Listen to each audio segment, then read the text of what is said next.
Not too much of a recap, because I don't want to take away the time. But I do want to give you just some foundation for where we begin. Now, just so everybody knows, and especially we have guests with us, all of our teachings are on YouTube at Melo HaGoyim MHG Learning Center on YouTube. You can get there also through our website. And so you can go to our website, which is melohagoyim.org. And every week we put the teachings up there. So we're in a rotation of, I'm on third Shabbat. And so if you go back 3 or 4 weeks, you'll see what I taught on 4 weeks ago, which will be the first part of this lesson. So just want to put that out there so you don't feel like you're missing stuff. But this is rightly dividing. Rightly dividing. What do we talk about with dividing? Is you're separating, right? You take one whole thing and break it down into many things. And so if you break one thing down into 2 things, then it should equal the whole, right? If you put it back together, right? And so let's look at this example here. We talked about how you can play the switcheroo game, right? So with that, understanding that you can begin to switch things around and put things where they don't belong, and then once you've made that adjustment and that change, then use that to prove a case. And you don't have to change it. All it takes is one lie. All it takes is one misplacement. All it takes is one bad division. And you come up with the wrong answer. And so I went through this example. I'm not going to go back through it too much, but basically what I did was switch Y and X really quickly. And then everything from there makes everything after it wrong. However, if I simply talk about it, state it in such a way that it sounds good, sounds right, I might be able to get it by you. But when you go back and look at it and understand, you know you can come up to the correct answer. And so very simply, all I did was switch X and Y.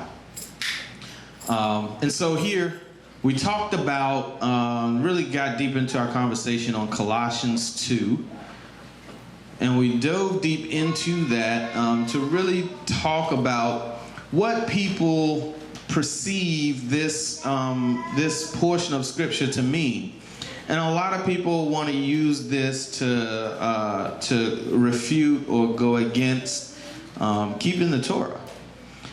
Speaking of things like the law is dogma, beginning to say things like it was nailed to the cross. All of these are things that are represented in chapter 2 that if you switch things around, this is where you end up. You end up in a place where we don't keep Torah, we don't keep the Shabbat, and all of these are taken right from misuse of the Scripture.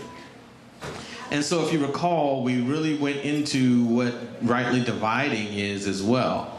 And in understanding that rightly dividing is really, I should have got my notes, is really speaking of the workman, or the figurative use of that word being the teacher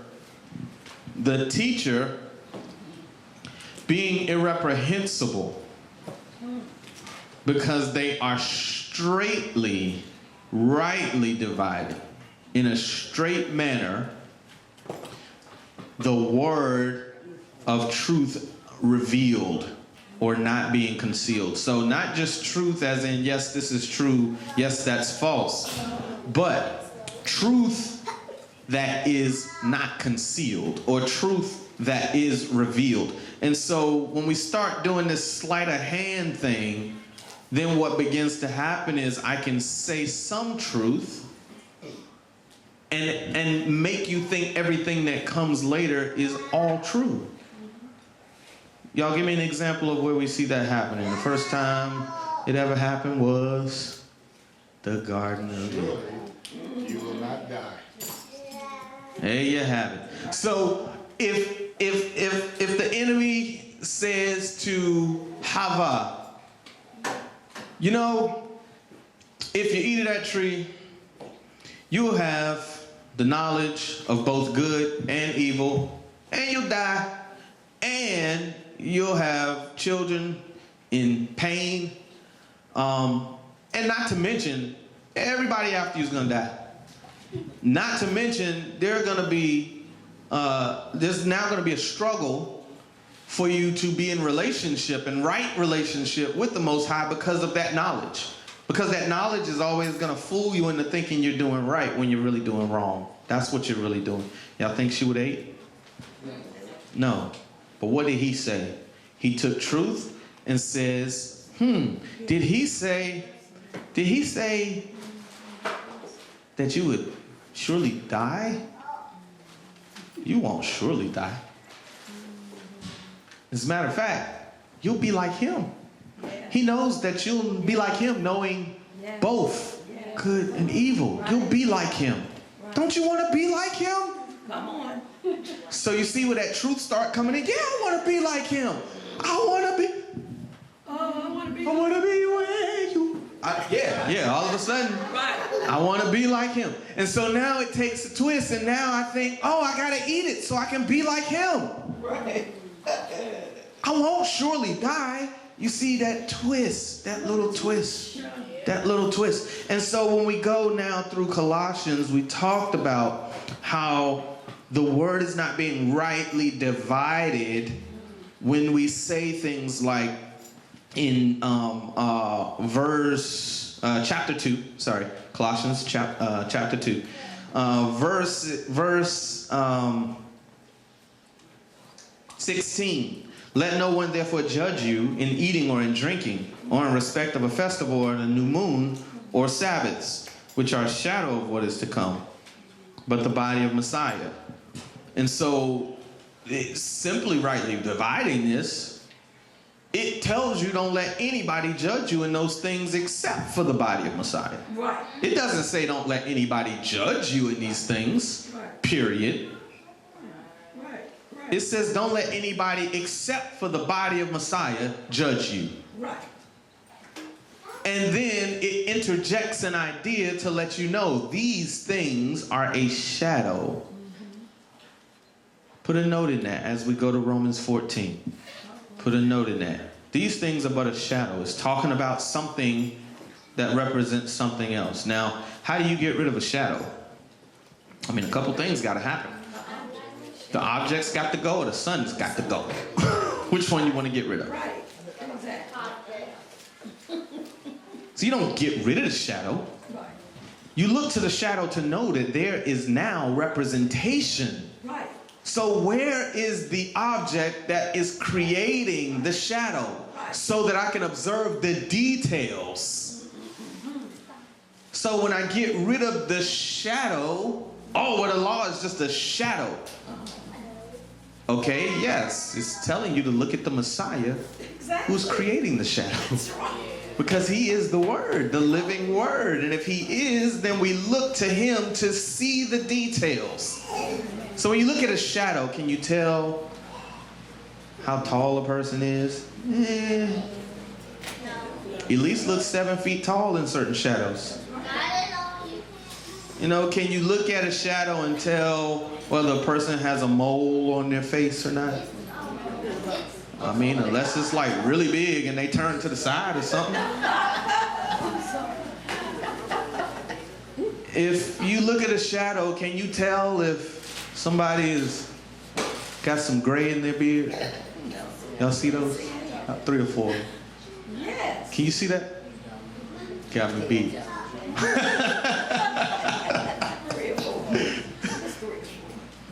You can't see that. So, but what does it let you know? The shadow lets you know that there is an object that you can look to, that you can observe. So, yes, this is a shadow of things to come. He is, and he came. So now we deal with him and understand that which he represents even better.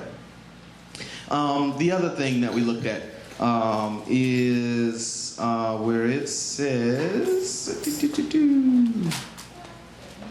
verse 20. If then you died with Messiah from the elementary matters of the world, why, as though living in the world, do you subject yourselves to dogmas? Do not touch, do not taste, do not handle, which are all to perish with the use according to the commands and teachings of men. Now all of a sudden, this means Torah. Now all of a sudden, these are dogmas. Thou shalt not is dogma now. Those things that swim in the water that do not have fins and scales are unclean to you. They are an abomination to you. If an animal chews its cud but does not have a split hoof, it is an abomination. If an animal has a split hoof but does not chew the cud, it is an abomination. These now are made dogmas. Why? Because it says don't taste, don't touch, don't handle. See, that switch of X and Y is taking place. But then when we go back and look at the scripture, what does it say?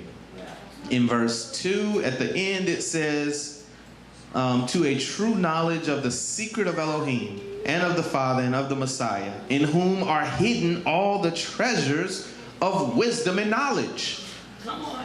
So if in the Messiah, in the Creator, in Yahweh, in Elohim, is the treasures of wisdom and knowledge, what does he describe as wisdom and knowledge?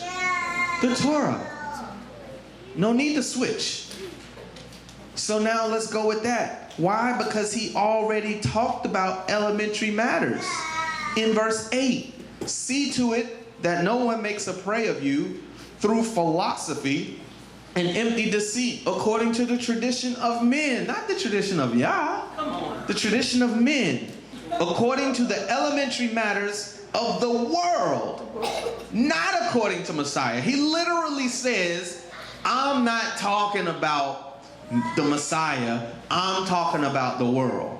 But then we come down here and people say, well, the commands of Moses are the traditions and elementary matters and the dogmas, and these are the things that perish, and they're the commandments of men. No. This is why when someone says the laws of Moses, stop. That's right. Absolutely. That's plagiarism. Moses didn't write the laws. Yahweh did. He spoke them to him, and Moses told the people what he heard, not what he made up. So, with that said, we establish, and again, not to go into the depth of it, but we established that this is not talking about clean versus unclean being eaten. This is not talking about the first day versus the seventh day here. That's not what this is talking about if we rightly divide. If we just simply rightly divide, just take it for what it is, be honest with what it says, and let it speak for itself. And you'll see. So we're going to go to Romans 14 and do similarly. So let's travel backwards a little bit to Romans 14. And as we did before, we'll read the whole chapter and kind of dig into it as we go. And what I'm going to also do is have you guys go back to 13. Some of you, I'll just say it like this. Some of you, I'll have you go back to 13. Some of you, I'll have you go forward to 15. And we'll see even better and more clearly what's happening in chapter 14. But first, let's think about this. Think about this before we go to Romans 14. What does Jeremiah 16:19 say? Somebody read that nice and loud for me. Jeremiah 16:19.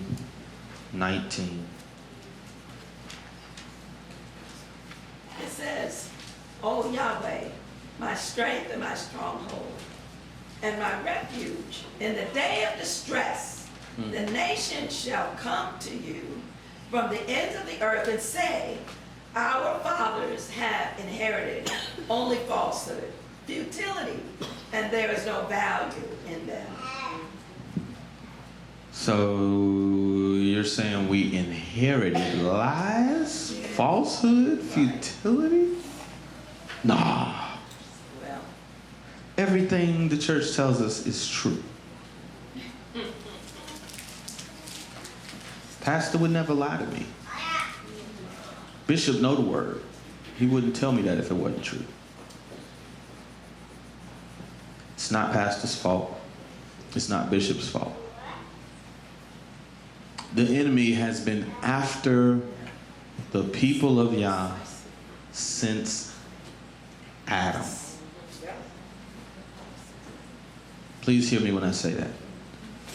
The enemy has been strategically attacking the image of the Most High since he created him. He says, I created them in my image. I created them. Let us make man in our image. Immediately, the enemy says, I'm greater than them. And so if you look in, there's a book of Adam and Eve 1 and 2. It's a good read.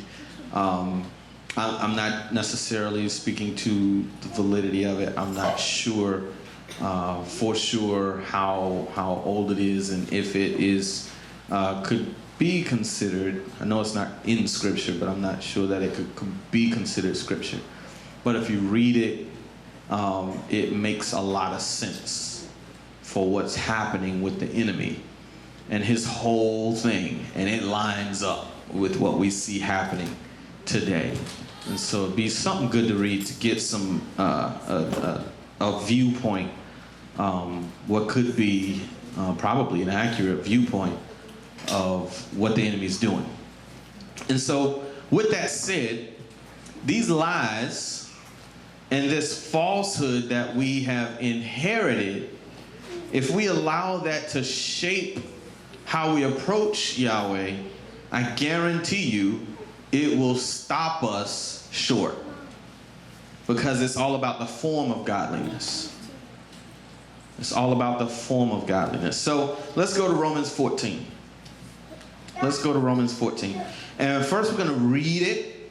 Again, understand, our fathers have inherited lies.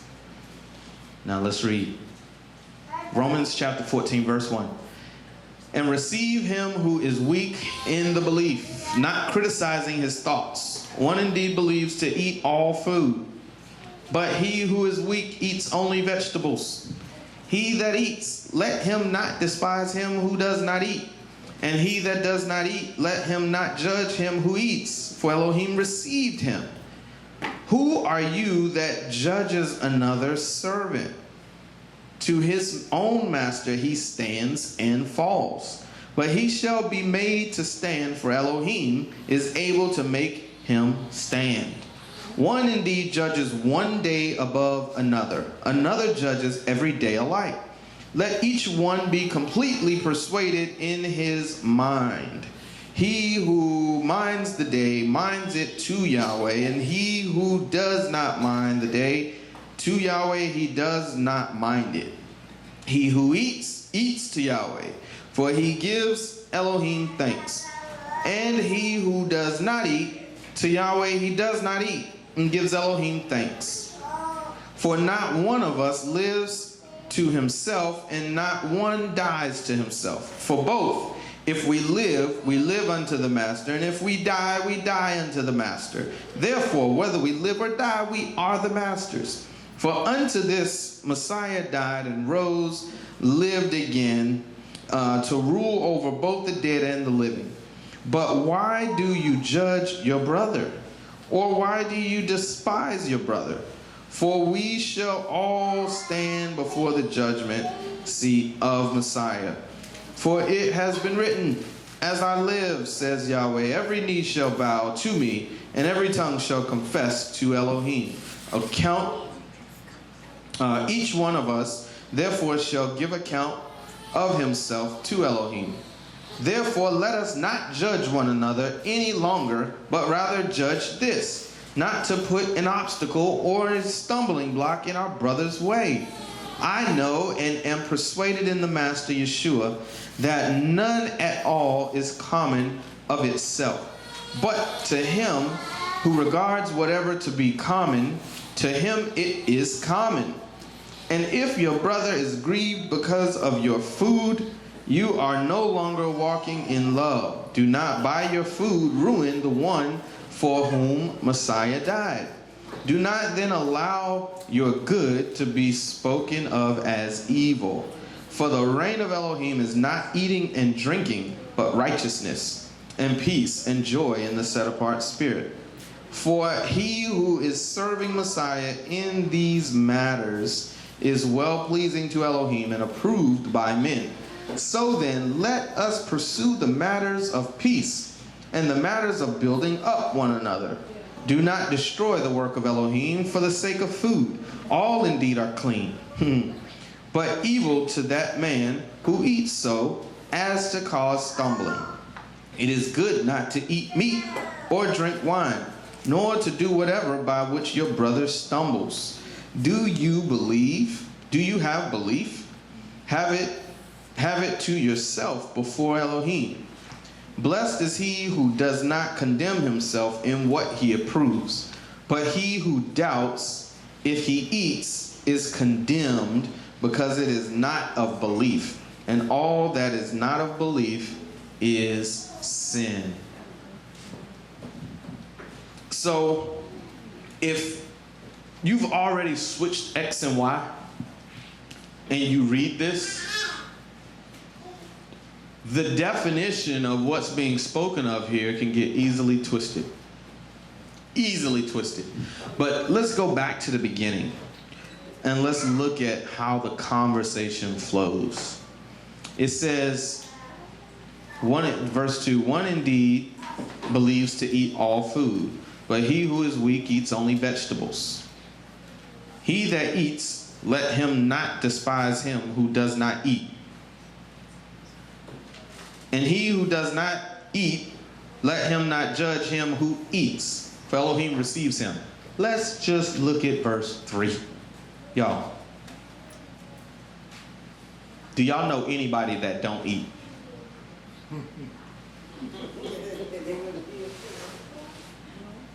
The only people I know that don't eat, they're deceased. Right. Every living person I know eats. So can we possibly be talking about eating clean and unclean, or eating it? When it says don't eat, doesn't it have to be something else to this? Because nobody don't eat. And I know that's bad English. But nobody can just not eat and say, well, I just don't eat. Right. Unto the glory of Yah. Right. You're going to be dead. Right.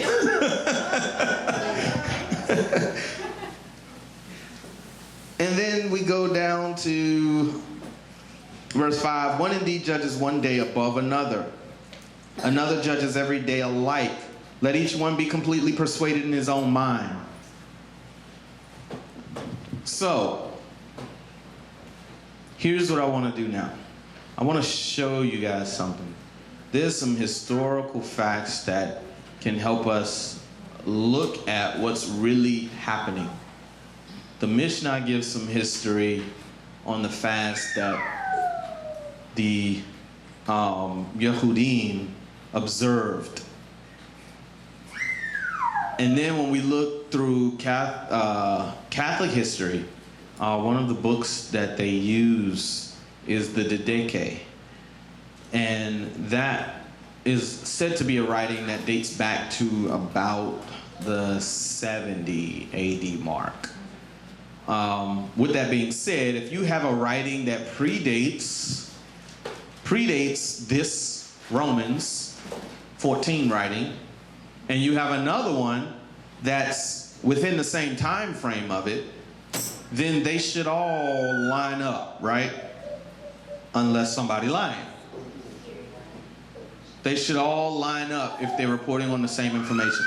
So, with Romans 14 in mind, I'm gonna first tell you what they're discussing and why it makes no sense to be whether you can eat pork and go to church on Sunday. Like, that can't be what it's talking about.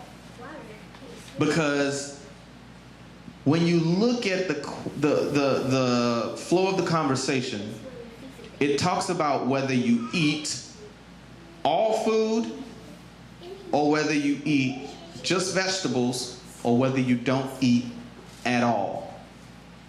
They're talking about fasting. That's it. In addition to them now talking about fasting, it makes sense why he's talking about one day over another. Because they're picking which days to fast. So in Romans 14, the conversation has nothing to do with clean and unclean.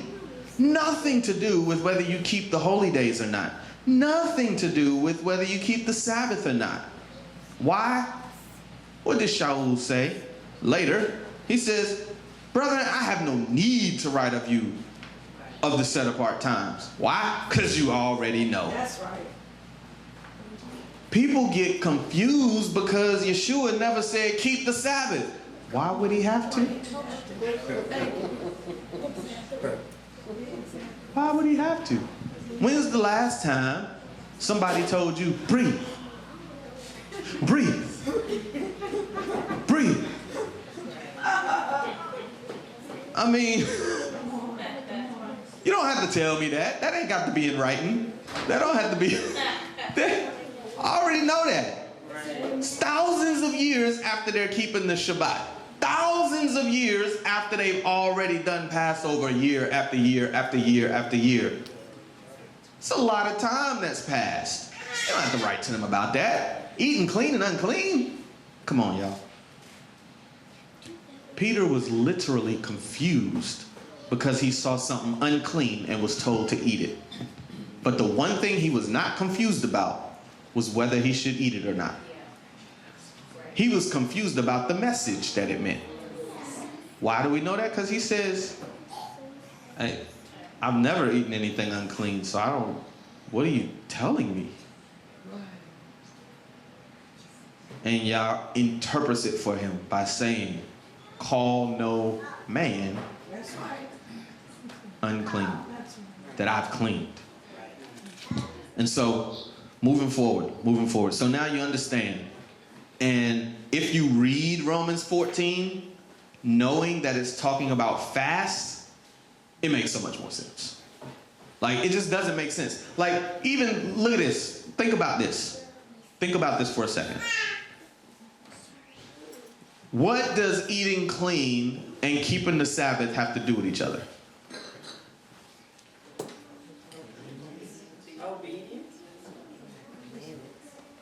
There's a whole lot of other things we do to be obedient.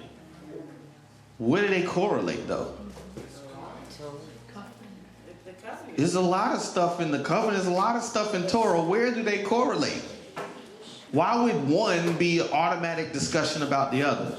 You know why y'all confused? Because they don't.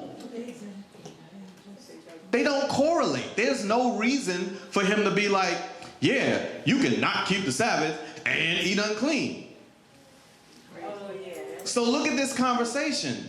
That's what people use this to say. This says that you can eat all foods and that you should not judge one day over another. Those aren't two things that go together. Come on. That's not rightly dividing. Right, exactly. That's just two things that you don't quite understand, so you just... Right. And that's a big problem. So that's what the issue is. Those things don't correlate. There's no reason for those two things to be discussed as, oh yeah, you know what? You can eat unclean and you can worship any day of the week that you want.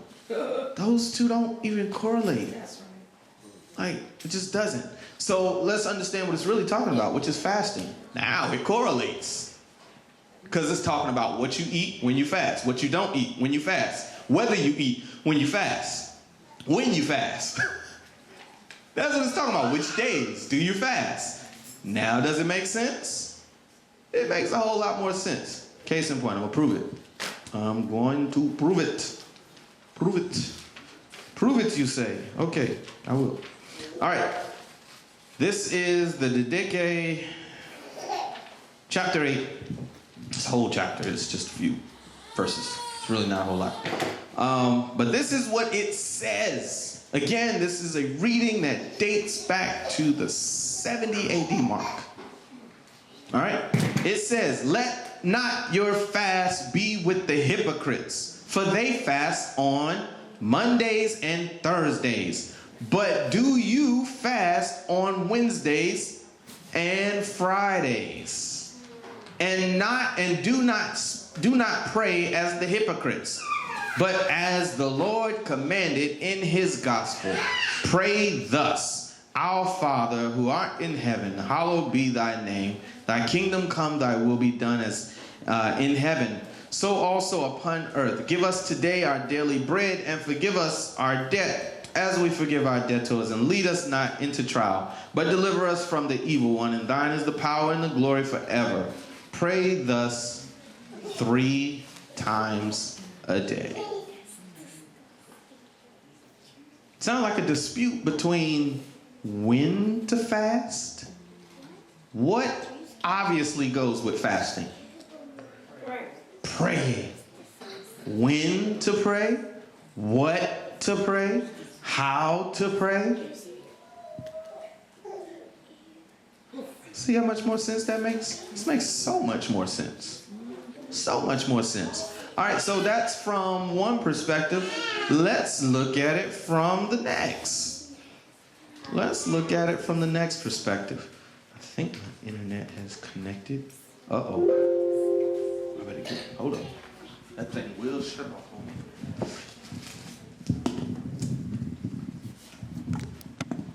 All right, everybody in here has a smart device. Here's what I want y'all to do. I want you to first type in your smart device, Jewish Virtual Library. 3 words, Jewish Virtual Library. You should see an image of a Torah scroll with a Star of David in blue. Jewish Virtual Library. Once you get that pulled up, you should see something that says search the library. I want you to just put in fast. Make it easy. FASTS. Jewish Virtual Library. Then put in fast. The first thing in the search should be fasting and fast days. Does everybody see that? Yes. Fasting and fast days. And when this comes back up, I'll pull it up on the screen so we can all see it. But of course, right now, it's taking its time to come back up. Oh, here we go. Computer might be back with us.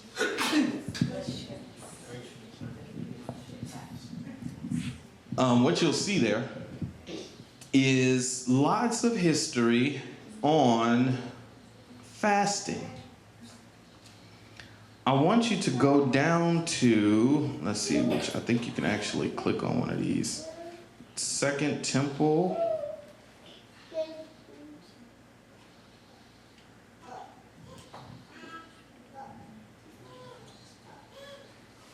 Oh, thank you.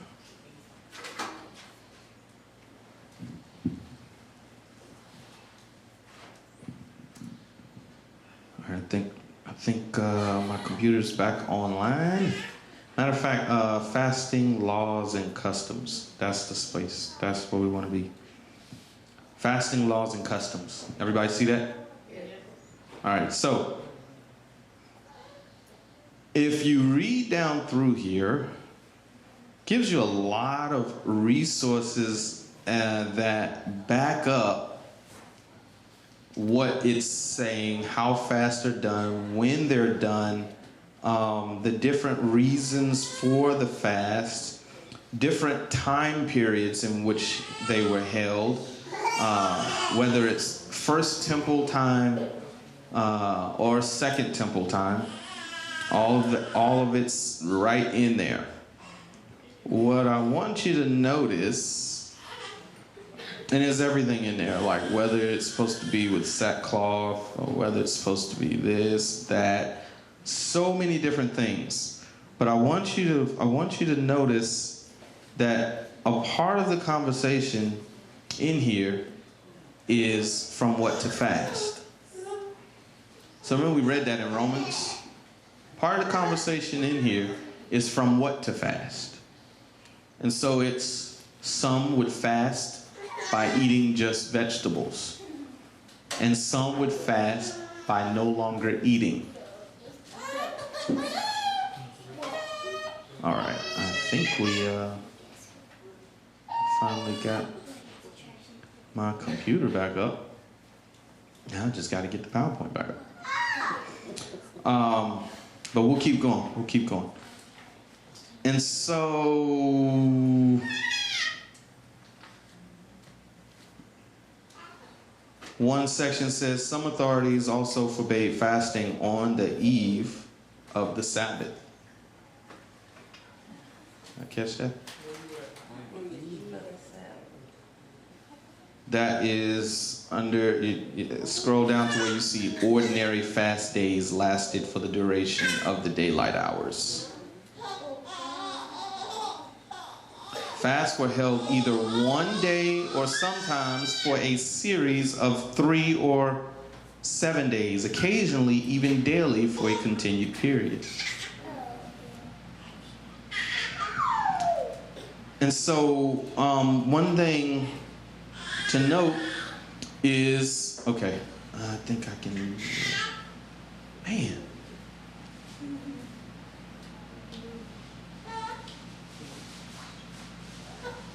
Wish I could get this back up so y'all can actually see it. And it's got my notes. So there's also, in that same paragraph, if you scroll down a little bit, you'll see where it begins to talk about the days in a little bit more detail. And it says, in time, however, the Mishandled Ta'anit was abrogated. It was customary to hold public fast days on Mondays and Thursdays. And this can be found in the Tosef to Ta'an 2, chapter 2, verse 4. Individuals, however, especially after destruction of the temple, took upon themselves to fast every Monday and Thursday. The halakha is that in such cases, the individual, in contrast to the community, has to commit himself to fast during the afternoon of the preceding day. It was also possible to fast for a specific number of hours. On some occasions, the fast was not a total one, but people refrained only from meat, wine, anointment with oil, and other pleasures. That's almost at the bottom of the paragraph of that section. So right before you get to the purpose and conception of fasting. Y'all see that? All right. Let's see.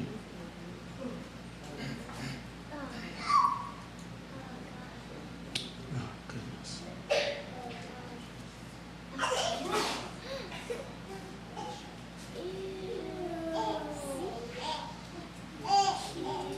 I'm trying trying to get this back up, y'all. I'm sorry.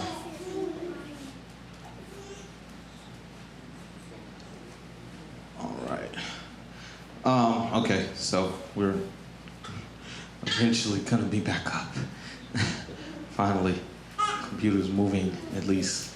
So, but yes. So as you can see, when we read in the Didache, which goes back to this same time period that's being discussed, this discussion goes back even further. But as we know, the Yehudim would carry on customs for hundreds of years, thousands of years, without stopping.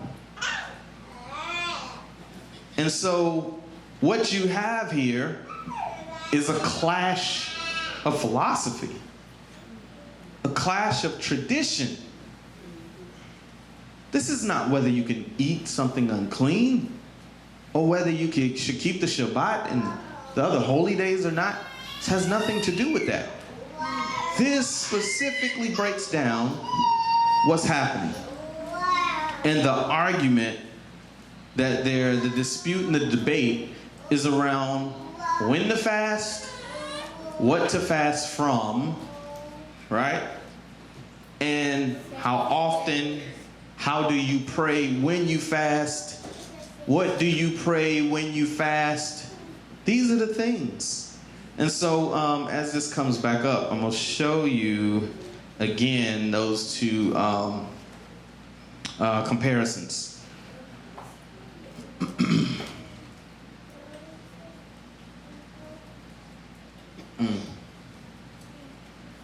Yes, it's time. Yeah. I have to get a new computer. This ends up being like at least 2 or 3 hours a day. That's just, I'm like, really? It's that time. I done cleaned it off. I done did all kind of stuff. Ain't none of that work, so. It's just time, y'all. It's time. It's time to make that change. People of the world today are fading. All of us have our ups and downs. Better think about it or you won't be around. All right. All we need is a little bit of love sent by one from heaven and earth. Take from me simple and plain. This ain't no game. You know what I'm saying?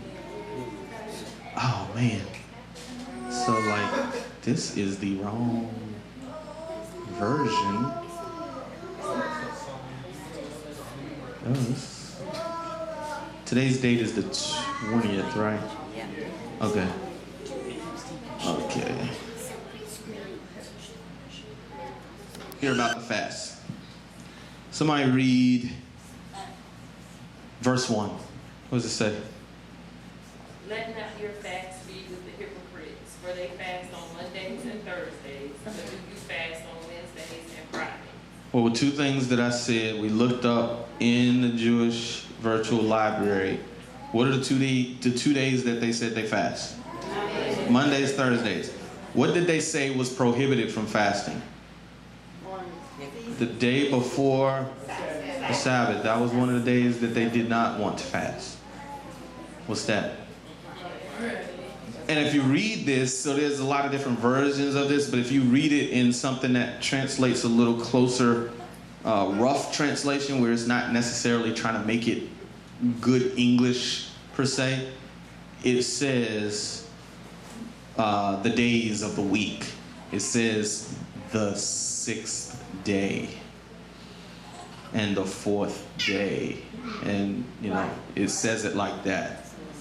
So literally, the day before the Sabbath is what they're describing as the time that they should fast. Wednesdays and Fridays. So can you see how they would be in direct, just direct opposition of each other. They're saying fast on these days. And they're saying do not fast with those people on these days, but fast on these. And by the way, we're going to pick one of the days we know they don't like for us to fast. And that's going to be when we tell you need to fast. Now tell me now, when we read Romans 14, let's read it again. Romans 14. And receive him who is weak in the belief, not criticizing his thoughts. Because somebody has convinced you that you can't fast before the Sabbath. Or somebody has convinced you that you can only fast on Wednesdays and Fridays. One indeed believes to eat all. Why? Because some of y'all think that if you fast from meat, that you all that. And that somebody else who fasts from with just vegetables, they sinners. Or somebody who fasts from vegetables think they are downtrodden because their neighbor fasts from everything. So I don't eat. You would do. Well, I'm not eating any meat, but I'm eating vegetables. Oh, that's not really a fast.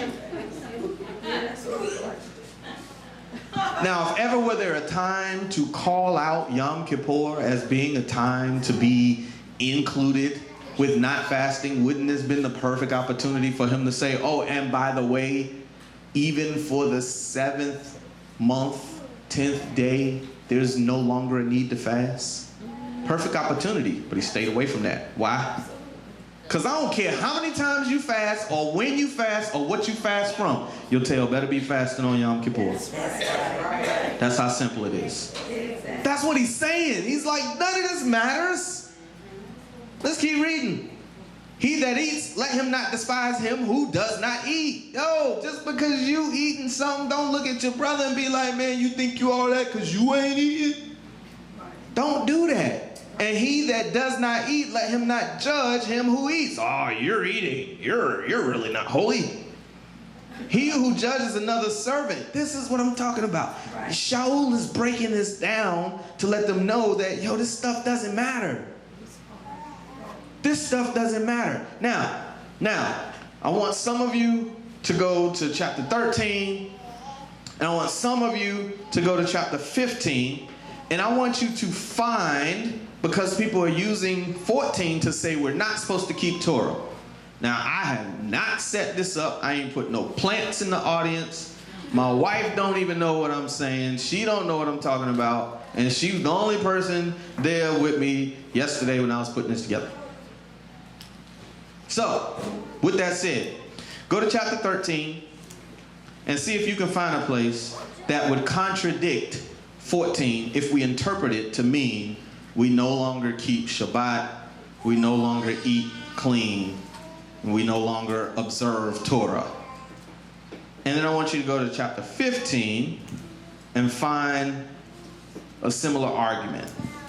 Because in both of those chapters, if we allow 14 to be interpreted the way that people are trying to interpret it, 13 and 15 will be in direct contradiction to what's in 14. So I'm going to give y'all a few minutes. These are short. So again, somebody go to 15, somebody go to 13. They're both short. Shouldn't take too long. Well, 15 ain't all that short. You say if it was a direct that we don't have to keep Torah. Yeah. So is there something in 13, is there something in 15 that would contradict 14 if we divided 14 to mean we don't have to keep Torah? And 13 is we were saying that we don't have to keep Torah. There we go. So what you find in 13? What verse? Or starting at what verse? If you read 10, but you can probably start at 9. All right, so verse 9, exactly. But let's go to 8. Owe no one any matter except to love one another. For he who loves another has filled the Torah. For this, you shall not commit adultery, you shall not murder, you shall not steal, you shall not bear false witness, you shall not covet. And if there is any other command, it is summed up in this word: you shall love your neighbor as yourself. Love does no evil to a neighbor, therefore love is completion of the Torah. So he's literally listing out for real commands. These are for real commands. These ain't made up stuff. This is for real commands, and he's saying the way that you love is to do this stuff. This is how we love. Like, that's what people aren't getting. Make them quantify. We're no longer under the law. Okay. We're no longer under Torah. Okay. We're under the law of love. Okay. What is love? If you love me, keep my commandments. What does Yahweh say? These laws which I've commanded you today, they are not too... They're also not too... But they are very... Even in your mouth, to what? Do them. That's what Yahweh says. So no matter what the person you look up to for spiritual guidance says, Yahweh says they're not too hard.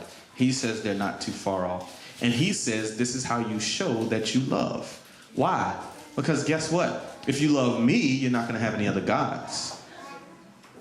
If you love me, you're not going to make carved images. If you love me, you won't take my name and make it naught.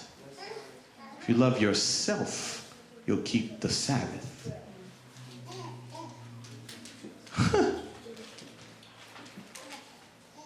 You love your parents, you respect them. You love your neighbor, you won't murder him. You love your neighbor, you won't steal his wife. You won't steal nothing. You won't lie on them, to them. And again, if you love yourself, you can sit back and covet somebody's stuff and you'll ruin your own life. You'll ruin your own life. And so it gets very simple. If this was the case, if he's saying we don't have to keep law, then why did he just finish in 13 telling us how loving fulfills the keeping of the law? Are we then saying that, well, we don't have to do the law, we just gotta love? Well, he literally just said, you shall not commit adultery, you shall not murder, you shall not steal, you shall not bear false witness, you shall not covet, you shall not, all of these things is summed up. You shall love your neighbor as yourself. That, by the way, is Leviticus 19:18. You love your neighbor as yourself. Well, Jesus said you just love your neighbor. That's the only love, that's the only law you got to keep. No, he was quoting scripture. He was quoting Torah. He was quoting Torah. That's what he was doing. Leviticus 19:18. That's what loving your neighbor is. 15. Did somebody find it in 15? Did somebody find the point in 15? Is it starting out with 1? But we who are strong ought to bear the failings of the weak and not to please ourselves. And let each one of us please his neighbor for his good to build him up. For even the Messiah did not please himself, but it has been written, the reproaches of those who reproach you fell upon me. For whatever was written, when? Okay. For whatever was written, when? Before. Okay, so y'all, yeah, I'm reading that too. For whatever was written before was written for our instruction, that through endurance and encouragement of what? Scripture. Of the scriptures we might have the expectation. I don't know how else to put it. So if we allow 14 to say don't keep the Torah, when 13 clearly says keep the Torah, and 15 says whatever was written before is for what? Our instruction. And that through endurance, what does endurance means? Does endurance mean stop doing something? It means keep doing it. And encouragement of what? The scriptures, we might have the expectation. Here you have it. There you have it. There's no way Romans is telling us that we can eat unclean and not keep the Shabbat. Can't be. And we saw the proof of what their discussion really was about. And so my prayer is that the understanding, being able to rightly divide, is when we look at the scripture and let it talk. Not apply, overlay belief. Not overlay man's tradition. Not, going back to Colossians. That's what the writer talks about. It says the traditions, dogmas of the world, elementary matters of the world, traditions of men, not of Yahweh, not of Elohim. Those are the things that we have to keep. So I wanted to bring out the historical information to show that we can find what the discussion was. That's not hard, and it's clear. Verse 1 lets you know where somebody stands in the decay. It says, let not your fast be with the hypocrites, for they fast on Mondays and Thursdays, but you fast on Wednesdays and Fridays. Shows like, who cares? Fast whenever you want to fast. But then what does he say? This is all of this language when he's saying you eat condemnation unto yourself because if your heart has convicted you to fast and you have not and you eat, you are convicted. You eat condemnation. This is what's happening. Conversation was never whether we should eat unclean or keep the Shabbat. So my prayer is that we would have more understanding of these particular chapters, as they're used very often to try to dispute keeping the Torah, keeping the dietary laws specifically, and keeping of the Shabbat. Amen. That's it.